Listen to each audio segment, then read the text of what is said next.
naishi Moshi. Changamoto kubwa hapa ni usafiri. Tunataka tusafiri tuende nyumbani kwa ajili ya sikukuu, lakini magari hamna. Yaani watu tunafanya kugombania usafiri. Kwa kweli serikali ifanye tu tuongezee usafiri. Magari ya Rombo, ya Machame hapa yamekuwa changamoto. Kwa siku ya leo tuna changamoto, abiria wamekuwa wengi kuliko magari. Kwa hiyo imefikia hatua sasa tunaomba wenzetu watusaidie kama hizi gari mnavyoziona. Kwa hiyo ili hapa sasa gari hizi zikifika hapa zinakuwa ni mapatano sasa, kwa sababu si za ruti hiyo. Kwa sababu kwa taratibu zilivyo akishapeleka abiria kule haruhusi tena kupakia abiria tena kurudi, kwa sababu hana ruti ya kule. Kwa hiyo anawapeleka tu alafu yanarudi mwenyewe. Kwa kidogo kuna hali fulani hivi ya kuchangamka mapatano, mtu hachurutishi. Ila yale magari yetu yanapokuja basi yanapakia nauli za kawaida. Lakini kwa haya ambayo hayana ruti ya kule kidogo anakaa wanafanya makubaliano. Hatumshurutishi abiria.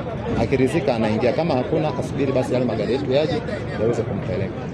Costa zipo pia zimeongezeka nyingi. Kuna kampuni nyingine mpya imekuja nayo ipo, lakini bado abiria wa Rombo ni wengi. Kwa pamoja na hayo magari kuongezwa bado tena unakuta kulikoni hata mwaka jana. Yameongezeka magari tofauti, lakini bado abiria wamekuwa ni wengi.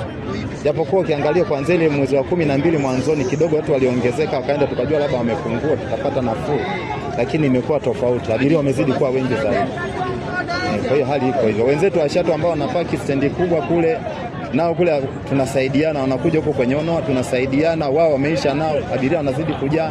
Tunaita magari ya Tours yanakwenda, gari ya Moshi Arusha wakirizika. Pia LATRA pia tunashirikiana nao, gari iwepo ipewe kibali iweze kuelekeza hata kama si ya ruti hiyo. Hii ni msimamizi wa gari za Moshi Marangu, na tunashukuru Mungu kwamba wasafiri wamekuwa wengi kwa kipindi hichi, lakini pia tunamshukuru Mungu kwa kutoa huduma. Hatuna mahali tulipokwama, sehemu zote zinaendelea kufanya kazi kwa ustaarabu, na magari pia hayajapungua sana kwa kipindi hichi. Tofauti na kipindi ambacho kimepita. Tumejitahidi kadri ya uwezo wetu, abiria hawajateseka na wameenda kwa wakati. Na tunashukuru miraba ambayo ina changamoto ni miraba miwili tu kwa stendi ya Moshi, ni mraba wa Moshi Marangu na mraba wa Rombo Moshi Tarakea. Abiria wamekuwa wengi, lakini kutokana na jamu ya barabarani pia gari zinachelewa kuja kwa wakati.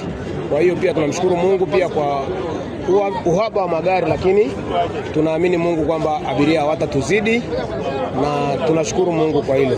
Abiria wamekuja kwa wingi na tunajitahidi kadri ya uwezo wetu kwamba tunahakikisha watu wanaenda kwa muda unaohusika na kwa bei rafiki, wanafika makwao. Kinachosababisha Costa ipakie ni uhaba wa magari ambayo yote yanasababisha na jamu ya barabarani. Barabarani watu ni wengi, kwa hiyo dereva hawezi kimbiza gari hivyo. Lazima afuate taratibu na kanuni za barabarani.